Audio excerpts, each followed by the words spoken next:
Hey everyone, Beauty by Leon here for another Makeup Monday to make up for it being Monday. Today I'm going to show you this golden honey cut crease look today, which is easier than it looks. Off camera, I did my base with Julep Concealer in Buff, ABH Concealer in Beige, and Kylie Cosmetics Concealer in Maple. I contoured my face with Sephora Mist Airbrush Foundation in Tan. For brows, IT Cosmetics Brow Power and Too Faced Brow Quickie did the job.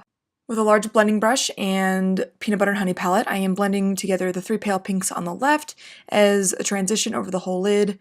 I'm wanting it to look similar to my natural skin color. I'm going to preserve that tone. So I'm just going to go ahead and blend all over the eyelid, even though it doesn't look like there's color there. It's just really, really light.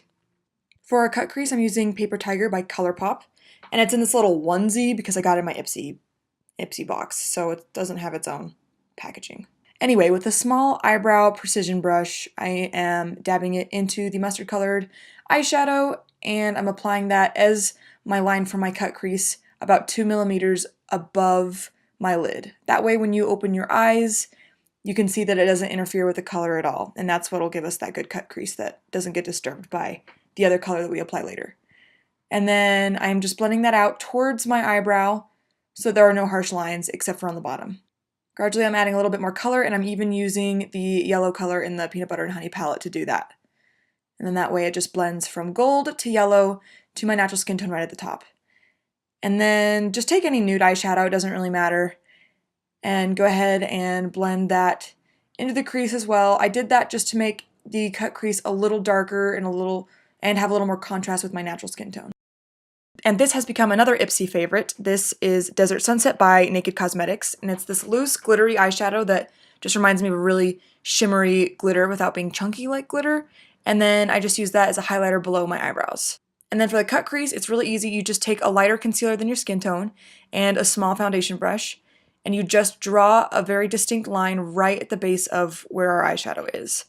And then you blend from side to side without dragging it above the line of eyeshadow, and then you just blend it down towards your lash line.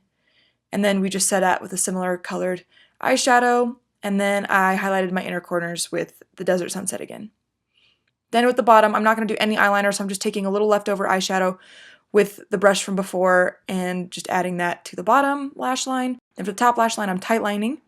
Then with Tarteist Liquid Liner in black, I am doing a wing on my top line and top lash line, and I am almost connecting that to where the eyeshadow begins. And then I'm just darkening the bottom just a little bit. And then I'm doing plenty of mascara. I will probably start wearing fake eyelashes in more videos because it just looks so much cleaner in these videos. I just don't really wear a lot of fake eyelashes anyways because it doesn't look all that different. And then to finish, I used Melted Latex by Too Faced in Melted Fig. And then I did that on top of a more maroon lip liner so it looks a little darker. But I love the contrast with the eyes. And that is it. There you have it. See, a cut crease isn't so bad. So this is our golden honey look today. Thanks so much for watching. If you like what you see, please like and subscribe, and I'll see you soon.